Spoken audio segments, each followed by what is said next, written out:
Welcome to part 2 on the Neoca 2S, a 1950s rangefinder camera.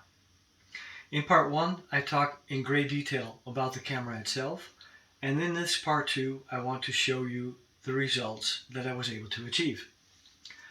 But before I do so, let me take you back a week ago when I put in a roll of Agfa APX 100. And I started shooting through this roll of film last week Saturday on a very dull, cloudy, overcast day, and it was raining. And that's not an ideal situation for a 100 ISO roll of film. So I was shooting at slower shutter speeds at its widest aperture of 3.5. Again, not ideal, especially to test the capabilities of this lens with regards to sharpness and contrast.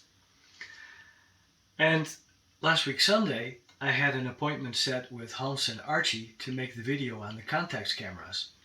Yes, that video is coming soon, but it's still a lot of editing work to do. And he said, did you already finish the roll in your Neoca 2S? Because you can take it along, I'll develop it for you and scan the images. So I thought on Sunday morning, let me go out for about an hour and try to finish this roll of Agfa APX 100. And after about 6 or 7 frames, all of a sudden the camera ceased working. What actually happened is that I could still advance the film, that was not the issue, but the shutter would not release. It does now. But last week Sunday, the shutter was not working after shooting through about half a roll of the Agfa APX 100. So I rewound the roll into its canister and immediately afterwards, with an empty camera, tested it again, and the camera's working absolutely fine. I've had this issue before with older cameras, and I think it has to do with the fact that the more modern film that we have nowadays is stiffer and thicker than the film used to be back in the day. And I don't know if it gives too much tension in the camera or something else, but that follows up this camera. So I was only able to shoot through half a roll of film, which is disappointing. And I have to say that the results were a mixed bag.